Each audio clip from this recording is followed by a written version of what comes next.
श्री गणेशाय नमः। ज्ञान संजीवनी समूह में आप सबका बहुत बहुत स्वागत है। सभी धर्मानुरागी सज्जनों को यह विदित होगा कि वर्तमान में अधिक मास चल रहा है। यह अधिक मास क्या है, इसे समझने का आज हम थोड़ा प्रयास करेंगे।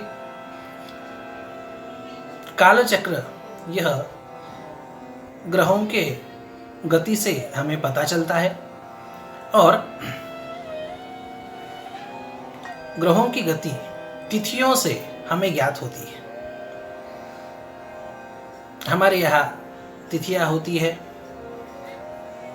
उससे ग्रहों की स्थिति को हम अच्छी तरह से समझ सके, इस प्रकार का दिव्य ज्योतिष विज्ञान हमारे ऋषियों ने हमें प्रदान किया। और ग्रहों की गति अनुसार इन तिथियों का अपने क्रम से चलना होता है। कभी कभी क्रम में थोड़ा परिवर्तन भी होता है। प्रायः तिथियों का बीच बीच में लोप हो जाता है। जैसे आज तृतीया है तो कल चतुर्थी आनी चाहिए, तो चतुर्थी ना आके सीधे पंचमी आ जाती, तो चतुर्थी कहाँ गई? चतुर्थी का लोप हो गया ग्रहों की गति के कारण। कभी कभी कुछ तिथियां दो बार भी आ जाती है। आज भी पंचमी है तो कल भी पंचमी, इस प्रकार से भी होता है। और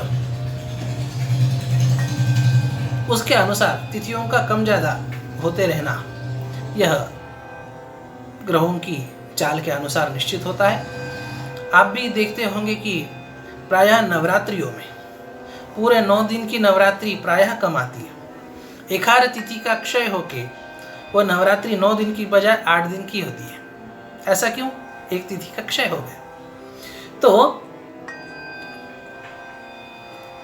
3 साल में जितने भी तिथियों का क्षय हुआ है, उनकी पूर्ति के लिए काल चक्र का ऐसा मास है जिसका नाम अधिक मास है, जिसमें क्षय हुई सारी तिथियां आ जाती है और जिसके कारण से काल का संतुलन बराबर बना रहता है। किसी भी चीज के बारे में हम विचार करें तो कुछ सालों बाद उन चीजों का प्रस्फुटन होते रहता है। जैसे वर्तमान में कोरोना नामक महामारी है। 100 साल पहले या कुछ 100 साल पहले ऐसी भीषण जागतिक महामारी भी आई थी और वैज्ञानिक विश्लेषक इस बात को मानते हैं कि सृष्टि का एक क्रम होता है, उसके अनुसार महामारी हो, सृष्टि की सात्विक शक्तियां हो, यह क्रम से बारंबार 100 साल बाद हो, कुछ 100 साल बाद हो, कुछ शताब्दियों बाद हो, कुछ दशाब्दियों बाद हो, यह क्रम चलते रहता है। ये जिस प्रकार से महामारी इत्यादि की बात है, उसी प्रकार सात्विक चीजों की भी बात है। सात्विक चीजों का भी प्रस्फुटन समय समय पे काल चक्र के अनुसार होते रहता है और उन सात्विक चीजों में एक बहुत ही दिव्य पुण्यकारक काल हमें 3 साल में एक बार प्राप्त होता है, जिस काल का नाम अधिक मास ऐसे है। यह 12 महीनों से अधिक होने के कारण इसका नाम अधिक है। इसका नाम पुरुषोत्तम मास भी है। भगवान श्रीमन नारायण ने, भगवान विष्णु ने इसे अपना स्वरूप प्रदान किया, इस मास को, इस काल को। और इसलिए जैसे भगवान श्रीमन नारायण का नाम पुरुषोत्तम है, उसी प्रकार इस मास का भी नाम पुरुषोत्तम होगा। इस प्रकार का वर भगवान विष्णु ने इस काल को दिया, इस मास को दिया। और इस मास में किए जाने वाले पुण्य कर्म, उनका अत्यधिक प्रभाव प्राप्त होके जीवों को सुख प्राप्त होगा, ऐसा वर भी भगवान विष्णु ने दिया। कोई भी पुण्य कर्म आप अन्य समय में करें तो उसका जितना आपको लाभ मिलेगा, उससे कई गुना अधिक लाभ आपको अधिक मास में पुण्य कर्म करने का मिलता है। अब पुण्य कर्म कई है, कौन कौन से करें यह भी विचार होता है। मुख्य 3 प्रकार के पुण्य कर्म माने गए, तन से उपवास, व्रत, तीर्थ स्नान, तीर्थ यात्रा इत्यादि करके। अभी आज के समय में तो कहीं तीर्थ में जाना इत्यादि हानिकारक भी हो सकता है इस महामारी के कारण, पर अपने घर पे ही तीर्थ की भावना करके, तीर्थों का मंत्रों से या भावना से ही आवाहन करके यदि स्नान किया जाए तो भी तीर्थ स्नान का पुण्य प्राप्त होता है, ऐसा हमारे शास्त्रकारों ने कहा। गंगा गंगेति यो ब्रूयात् योजनानां शतैरपि मुच्यते सर्वपापेभ्यो विष्णुलोकं स गच्छति। हमारे यहाँ तो नित्य स्नान के बारे में भी यह बात कही कि तीर्थों का स्मरण करें, उनका आवाहन करें। गंगे च यमुने चैव गोदावरी सरस्वती नर्मदे सिंधु कावेरी जलेस्मिन् सन्निधिं कुरु। सभी पवित्र नदियाँ हमारे स्नान स्थान में, स्नान जल में आवाहित होके हमें पवित्र करे, ऐसी भावना करके हम स्नान करके तीर्थ स्नान का फल प्राप्त कर सकते हैं। कहीं जाने आने की आवश्यकता नहीं। और व्रत, उपवास यह हम हमारे शारीरिक क्षमता के अनुसार करें, उसका भी विशेष फल इस काल में कहा गया।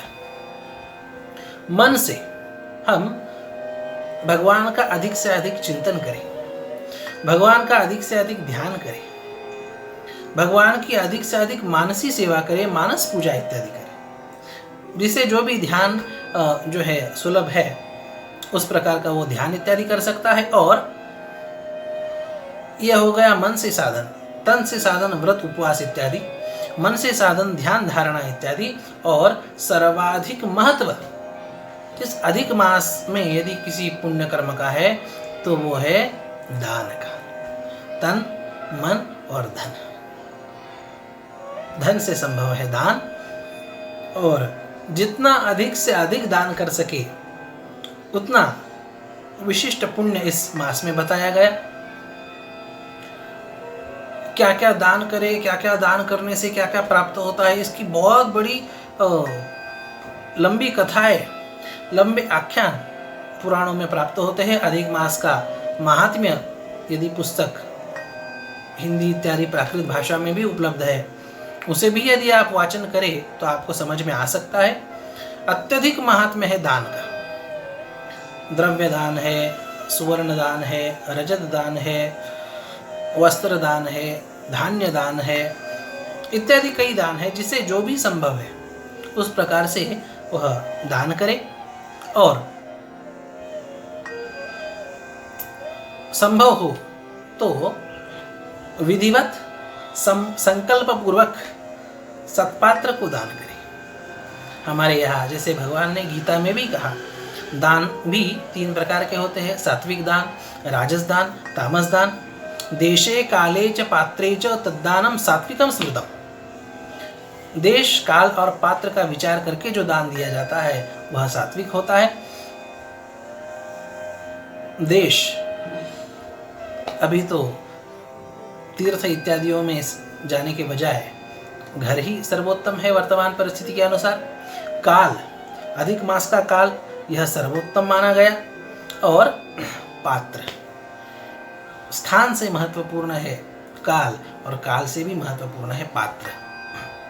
सत्पात्र साधन संपन्न, वैदिक धर्म में परिनिष्ठित, संध्या, गायत्री, अग्निहोत्र, ब्रह्मकर्म, वेद पाठ इत्यादि करने वाले सत्पात्री विद्वान, इन्हें दान यदि हम कर सके तो वास्तव में हम सबका बहुत भाग्य। और कई लोगों की ये भी शिकायत होती है कि महाराज आजकल वेद पाठी विद्वान मिलना, सात्विक जैसे आप कह रहे हैं संध्या, गायत्री, अग्निहोत्र इत्यादि करने वाले विद्वान प्राप्त होना दुर्लभ है। कहीं आपकी जानकारी में हो तो सूचित करें। यदि किसी को ऐसी भी आवश्यकता है तो वैसा भी उन्हें मार्गदर्शन किया जा सकता है। कहने का तात्पर्य कि सत्पात्र दान का जो पुण्य प्रभाव इस मास से प्राप्त होता है वह अन्य समय में दुर्लभ है। जो भी संकल्प पूर्वक जिस देवता के प्रीत्यर्थ जिस कामना के लिए दान करता है उसकी वो कामना निश्चित पूर्ण होती है। यह अनुभव हम सबका है और इसलिए इस अधिक मास में तन मन और विशेष करके धन का सर्वाधिक दान करके अपना जीवन सफल कर सकते हैं, अपनी मनोकामनाएं पूर्ण कर सकते हैं, भगवान की कृपा की अनुभूति प्राप्त कर सकते हैं। इतना ही कहते हुए आज के इस सत्र को विराम। हरिओम।